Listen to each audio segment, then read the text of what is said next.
उत्तराखंड विधानसभा की केदारनाथ सीट पर होने वाले उपचुनाव में बीजेपी ने अपनी पूरी ताकत झोंक दी है। पार्टी ने राज्य सरकार के 5 मंत्रियों को केदारनाथ विधानसभा क्षेत्र के एक मंडल का जिम्मा सौंपा है। इन मंत्रियों से अपने अपने मंडलों में पार्टी कार्यकर्ताओं के साथ लगातार बैठकें करने और जनता दरबार लगाने को कहा गया है।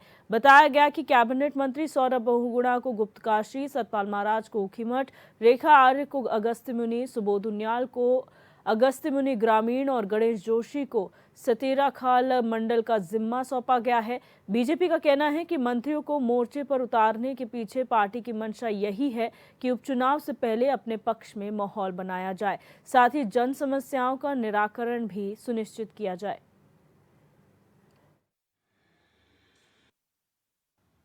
भारतीय जनता पार्टी की कार्य पद्धति है। आज देश में जम्मू कश्मीर में चुनाव चल रहा है, क्या उत्तराखंड से लोग नहीं गए हैं? क्या हरियाणा में चुनाव चलने का उत्तराखंड से लोग नहीं गए? क्या मैं राजस्थान नहीं गया? क्या मैं पंजाब नहीं गया? क्या चुनाव में हम एक परिवार के नाते पूरे देश में जुड़े हुए हैं और हम एक दूसरी जगह जाकर अपने कार्यकर्ताओं को सपोर्ट देते हैं। इसी तरह से हमारा केदारनाथ चुनाव है, एक ही चुनाव हमारे सामने इस समय।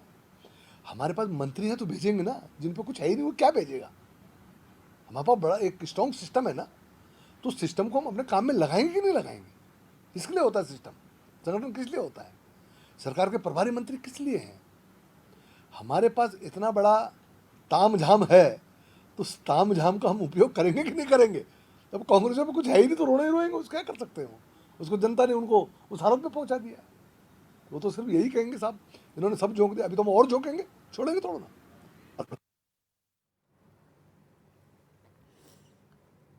और राजेश बिष्ट भाजपा प्रवक्ता हमारे साथ फोन लाइन पर जुड़ चुके हैं। राजेश जी, बहुत स्वागत है आपका HNN 24/7 में।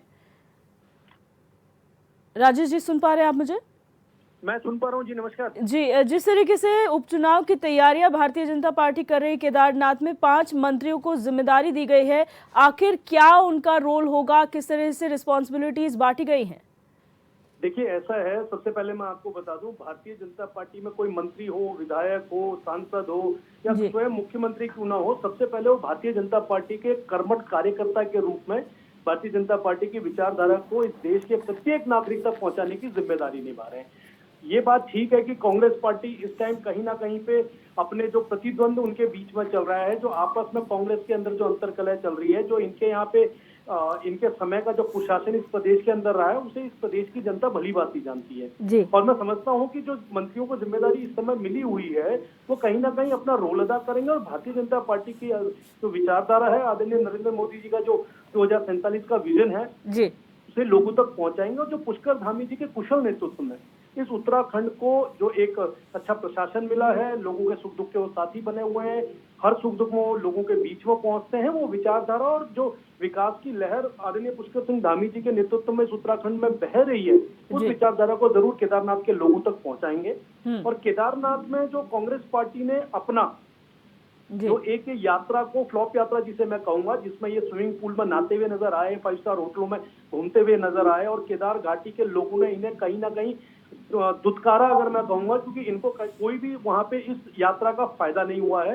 भारतीय जनता पार्टी को इसका भरपूर फायदा, और केदारनाथ घाटी के जो लोग हैं वो जरूर भारतीय जनता पार्टी की लोकप्रियता को, इसकी कुशलता को मजबूती से आगे बढ़ाएंगे और केदारनाथ में भारतीय जनता पार्टी को जरूर विजय मिलेगी। बिल्कुल। राजेश जी, आप बने रहिए हमारे साथ कांग्रेस प्रवक्ता आशीष नौटियाल जी फोन लाइन पर जुड़ चुके हैं। आशीष जी, बहुत स्वागत है आपका HNN 24/7 में।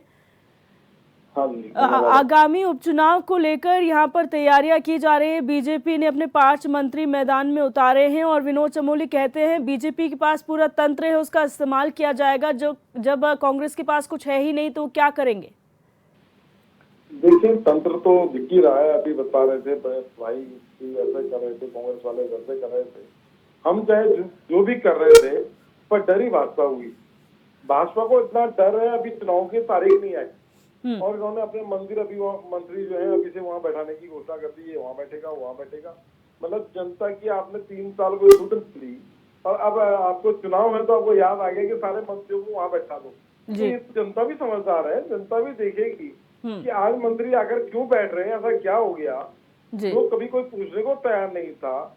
और गैरसैंण जब विधानसभा सत्र चल रहा था, लोकल क्षेत्र के लोग आंदोलन कर रहे थे कि हमारी सड़कें बनाओ, सड़कें तक वो नहीं बना पा रहे, आज वहां जाकर क्यों बैठ गए? तो जनता निश्चित जानती है ये लोग आज बैठे हैं और इससे कई गुना वसूल कर लेंगे अगर जीत गए गलती से तो जनता निश्चित इनको हराएगी। और जो ज्यादा परेशान इस समय अगर देखा जाए तो कौन लग रहा है केदारनाथ चुनाव को देखकर, वो आपके समझ में आ रहा होगा। आप जब पूरा तंत्र है इनके पास, तो वो भी चुनाव की तारीख भी नहीं आई, आप अपने सारे मंत्रियों को वहां क्यों बैठा रहे हैं? भाई तंत्र आप पे है, सीएम आप पे है, विधायक आप पे हैं, तो विकास अगर किया होता तो आज ये समय ना आता कि आप सबको शासन प्रशासन को बोल दे कि वहीं लग जाओ सब केदारनाथ में, क्योंकि हमने कुछ किया नहीं। कि किया अगर किया होता तो मुझे तो नहीं लगता ऐसा हो रहा है। तो इनका डर है, बौखलाहट है, जिस कारण से ये लोग सब मंत्रियों को सारे काम छोड़ के कह रहे हैं केदारनाथ बैठो और वहां देखते रहो। पर अब इससे कुछ नहीं होने वाला।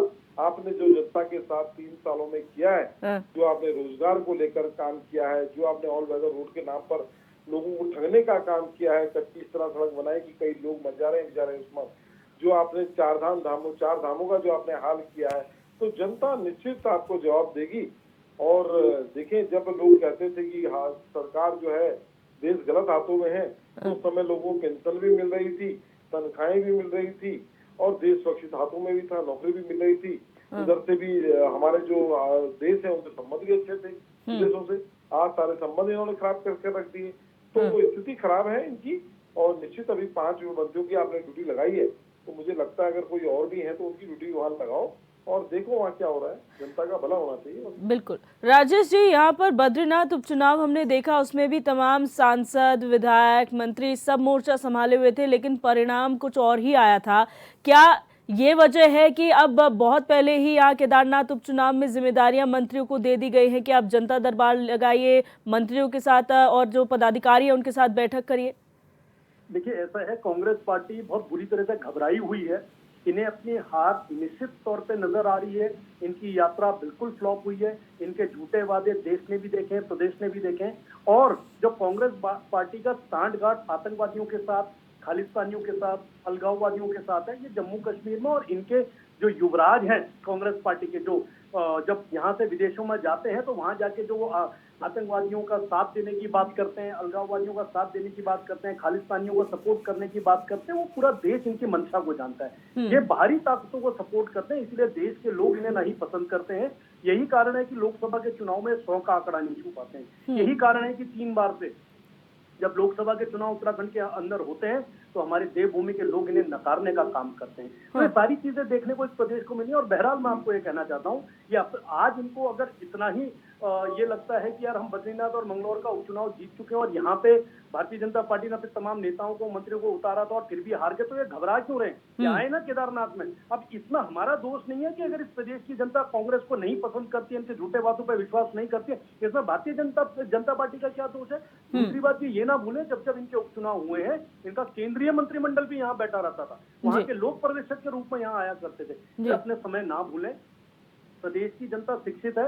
ये 1975 का जो समय था, जो इमरजेंसी इस देश में, अघोषित इमरजेंसी जो करीब 22-24 महीने तक इस देश को मिली थी, वो समय भी हमारे लोगों ने देखा हुआ है। जब इंदिरा गांधी जी को इस देश की सरकार ने, इस देश के न्याय प्रणाली ने उन्हें कहा था कि आप 6 महीने के लिए चुनाव नहीं लड़ सकते हैं, और उन्होंने 24 महीने तक इस देश को जो ये अघोषित जो उस समय का इन लोगों ने दिया था, तो वो सारी चीजें प्रदेश जानता है। तो उन सब चीजों को देखते हुए कांग्रेस में किसी प्रकार का कोई विश्वास लोगों को रहा नहीं है। और मैं उम्मीद करता हूं कि केदारनाथ का जो ये चुनाव रहेगा, भारतीय जनता पार्टी निश्चित रूप से चुनाव जीतेगी भी और इनको सबक भी सिखाएगी।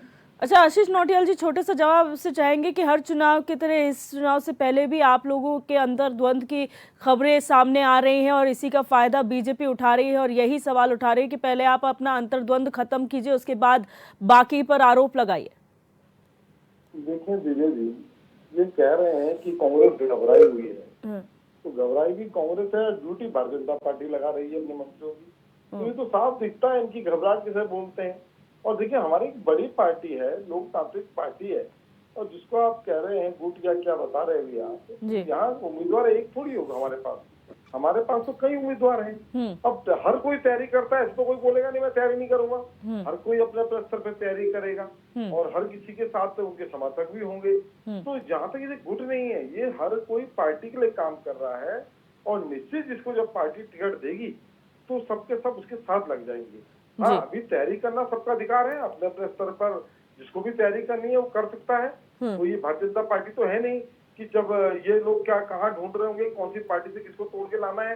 अपने नेताओं को तो इनको विश्वास नहीं है, अपने कार्यकर्ताओं को विश्वास नहीं करते हैं। ये तो ढूंढ रहे हैं आज भी कि किसको पकड़े लाए और किसको बिगड़ दें। और हमारे पास तो कैंडिडेट इतने हैं कि हमें कोई सोचने की जरूरत नहीं है। आज कैंडिडेट निश्चित अपने अपने स्तर पर तैयारी कर रहे हैं और सबका अधिकार है, करना भी चाहिए। और निश्चित जिस दिन टिकट मिलेगा पूरी पार्टी एक साथ लगकर उस कैंडिडेट को जिताने का काम करेगी। बिल्कुल राजेश जी और आशीष जी, आप दोनों का बहुत शुक्रिया हमारे साथ जुड़ने के लिए और अपनी बात रखने के लिए।